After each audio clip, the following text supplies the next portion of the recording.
Okay, so I'm down at Lock 42 with Scholars. We last caught up with you in November. What have you been up to since?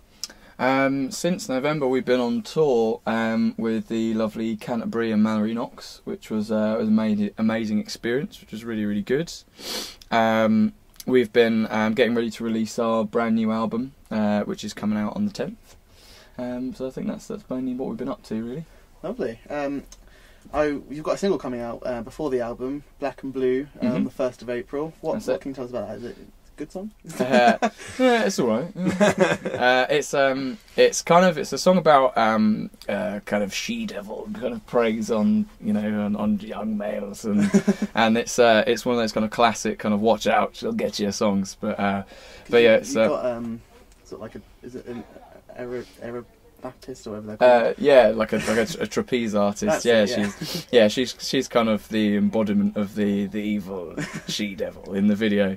So yeah, it's just it's been a song we've had around for a little while, and we obviously recorded it for the album and kind of picked it out as a choice for the single, and people seem to like it. So I see. So what has been your best show on the tour so far? We played that place in a little town in North Devon. Okay. Yeah, we go down quite well in small towns for some reason. Not so much the big places, but the small towns. Yeah, and we had a crazy one there early on. We've been there a few times now.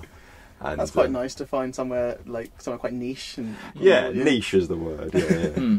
Yeah, definitely. So that was probably the best one. Otherwise, Birmingham was surprisingly good as well. We were quite pleased with Birmingham, I think. Yeah, Birmingham was good. Yeah, we've had a few good ones actually.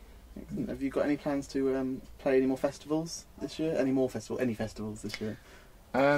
We've not really big ones, have we? But what have we got? We've got a few things sort of in the pipeline at the moment. Yeah, basically wherever will have us. I think I'll be completely honest. It's wherever will have us. So if anyone's listening, they're available at festivals. Yeah, very available. Yeah. So as you mentioned before, you've got a new album coming out in April. It's called Always Lead, Never Follow. What's the sort of feel of the album? The album's the actual songs are mainly kind of observations of the way people live. There's a lot of kind of songs about people kind of being drawn in by the press and kind of the like mass hysteria that's involved with, like when they come out with a new miracle cure for something or that kind of thing. Yeah. And there's bits and pieces like that. So we kind of, in a roundabout way, came to the title Always Lead, Never Follow, because that's kind of more or less the gist of what some of the album's about. It's a nice message in itself, really. So yeah, I mean, I think it took us a long time to settle on the title. Like, we knocked around so many different ones because you sort of thought, we've taken quite a long time to reach this stage where we're ready to record the album. So picking the right title, it took us a long time to do. I mean, and I think it's sort of, we hope that it sort of encapsulates the spirit of the band. Like, we've always tried not to follow other bands. We tried to just do our own thing and like make it on our own terms. And this is your debut album, isn't it? Yeah. That's right. So if you were to say, oh, listen to us, you'll like us, what songs would you recommend encapsulate Scholars most? I think really the singles that we've released from the album are probably kind of the different sides of what we've done so far, because obviously we've had Bad for Business, which is the kind of the punkier edge that we've got, Blinded Data, which is kind of poppy, and then Black and Blue, which I suppose is more rock. So I think those are the kind of three sides to the triangle, if you like. But if you were to make it a square, I suppose that'd be the sort of the softer end of stuff. There's a few kind of moments on the album which, like, we haven't. I guess we're sort of showing a side that we haven't shown before, really.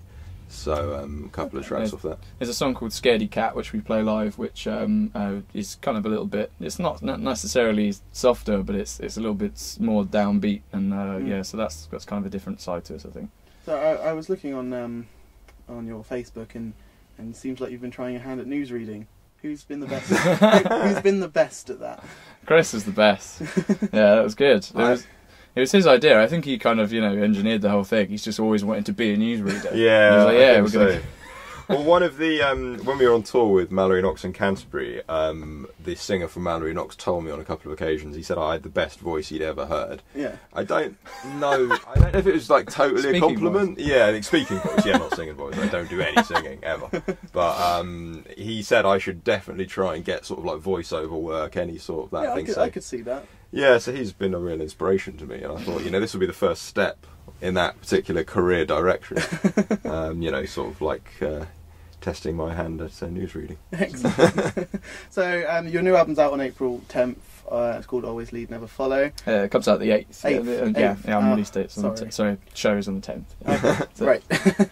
So the album release show is in London on the 10th, and the album comes out on the 8th. That's the one. Okay. Thank you for help coming on Demon FM. That's great. Thank you very much, man. Cheers. Cheers very Thanks much. very much. Thanks, Steve.